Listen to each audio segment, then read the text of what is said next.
Ifaan affeerraa sii godhu malee jechuudhaan Ermeellaa goyoomse. Ashamaa akkam jirtu hordoftoonni lammiif keessummaa marti keessaan siniin jechaa subscribe like gochuun akkasin na jabeessitan jaalalaan sin gaafadhaa lammii kiyyaa. Haa ta'uyyuu malee Ifaan akka jechaa turetti jechuudha.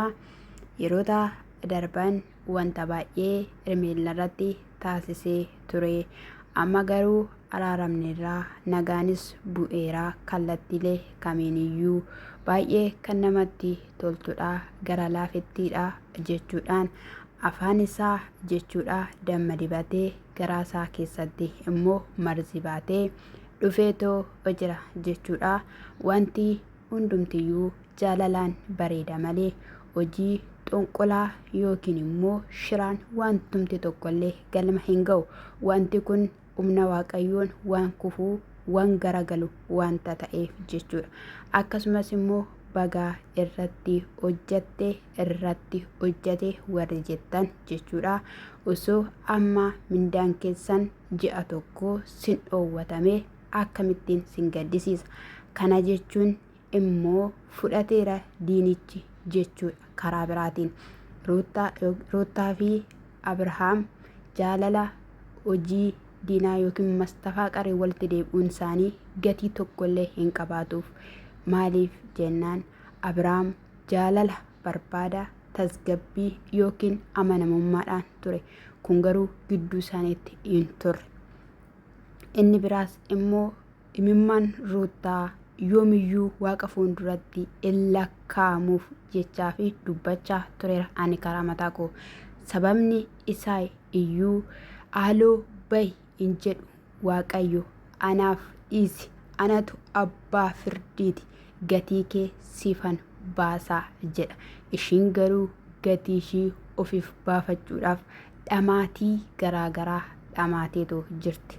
Wanti kun ammas galman ga'u na hamanaa galman ga'u. Ani gaafa yeroo darbee Ifaan deebisee lammata dhiifama gaafatee Ermeellaadhaan arfan isaaniiyyuu wal argan dhugaa dubbachuuf hojii aminaa hojjetu taanaan hin milkaa'iniif jedhee dubbachaa tureera viidiyoo sana keessatti jechuudha.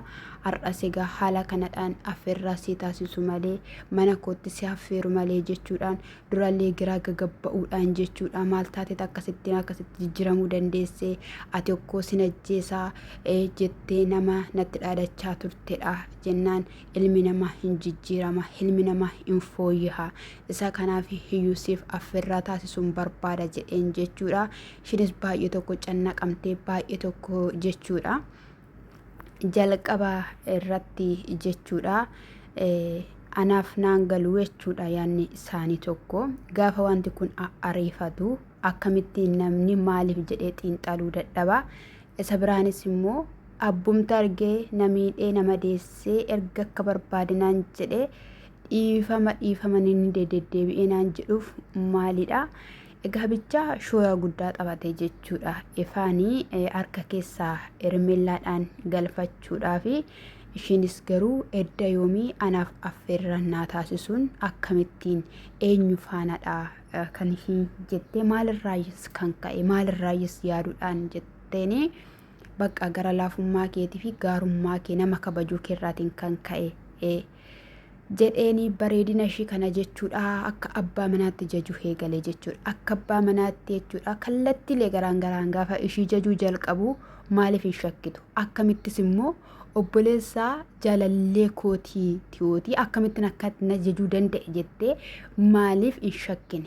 Gaaffii guddaa kan natti ta'ee jechuudha. Maaliif akkuma dura hin fedhuun barbaadu jettee maaliif biraa hin deemne?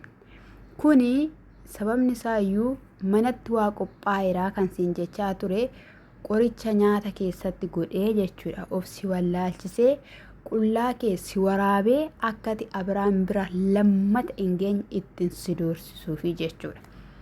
Garuu wanti sin hubachuu qabdan asirratti qaama nama tokkoo waraabanii ittiin nama doorsisuun akka seeraatti akka nama gaafachiisu akka jala murame indagatiinaa. Ishii indagatiinaa maal godhuree Ermeellaa soo geessee jechuudha. Hidhaa keessa ishii galche durumsaa jennee ibnee inta ujette eshimmoo jedhame immoo wanti hundumtiyyuu jalqabame amma ijoolleen dhugaa dubbachuudhaaf makaroota keessa jiru hundi isaaniiyyuu jechuudha. Har'a ruutaa ijoollee kaleessa warri ruutaa baay'ee tokko warri ruutaa deeggaran bu'aa turan jechuudha. Sababni isaayyuu maaliif kan hojjetti kana duras akkasittiin qoricha baastee akkas goote jedhamte ammas immoo waatu jiradhanii keessattuu iddoo inni qoy morma keettan kaasumatti hin deebisa ani qaba jedhee Abrahaamii jechuudha harkaa buttee nyaara guurte sana sirritti akkana sissanii jechuudha.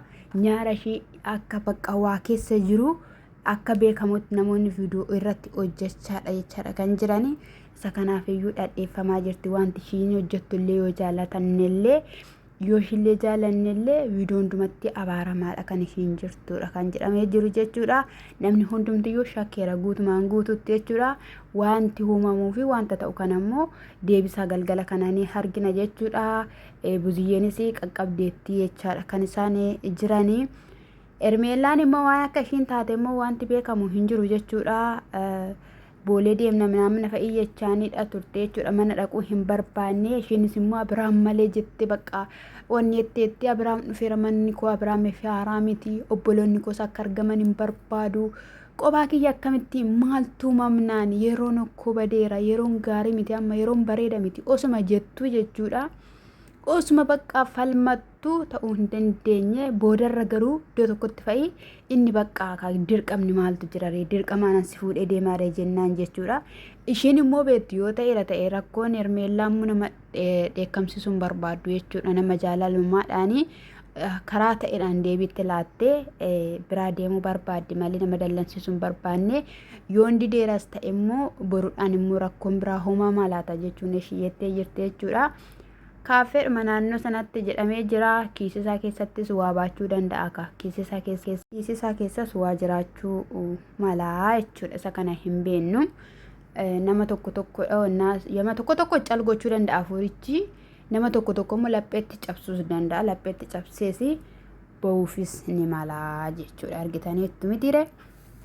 Isa kanadha ammallee isiniif hin milkaa'in. Hojiin xonqolaasin waliif gadi baattanii ittiin jireenya namaa burjaajessitanii gaa'ela namaa diiddanii jaalala namaa diiddanii warri waan akkanaa hojjettanii jechuudha. Hojiin keessan hin milkaa'in. Ani yeroo darbe mucayyoo wixxiftee jechuudha. Afurri hamaan bakkee biraatti jaalala dhiyeessee fi eenyu akka ta'e mucayyoon hin beektu. Achi booda waldaa keessatti irraa hiyyee jechuudha. Gaafa irraa hiyyee bahu eenyudha inni beektaa jennaan lakkin beekanii na gaafate malee maalummaa isaayyuu jettee jechuudha. Kanaaf wanta akkanaa kun gaarii miti. Ani akka kiyyatti gaarii miti. Otoo jaalalli jiru moo ani jaalala too jedhu jaalalaan namatti mul'ise waan dhokkoo jaalala nutti mul'iseetu nu uumee nu jiraachisa nagaan nu baasee nagaan nu galchaa jira. Jaalalli osoo jiru jechuudha. Mana raammoo, mana xonqolaa, mana hixaanaa, mana caatii, mana wantoota garaagaraadhaan hojjeta maaltu singeessa mana kudhaamaa, mana warra iskiriiftoo diimaatiin barreessitu jechuudha. Borummoo sitti deebi afuurichi gaafa achiiyyee bahee tsabalan deemu miti gaafa achiiyyee bahee eenyurra dhufee qubata sitti fakkaate sirra dhufee qubata jechuudha. Sirra dhufee qubata maaliif jennaan situ dhaqeerti hojjete waan ta'e sumarra dhufee taa'aa jechuudha. Bicha amma wanta ta'u galgala kana hin argina garuu jechuudha. Garuu hin dhaamtu warra waan akkanaa hojjetta waaqumatu nama biraa osoo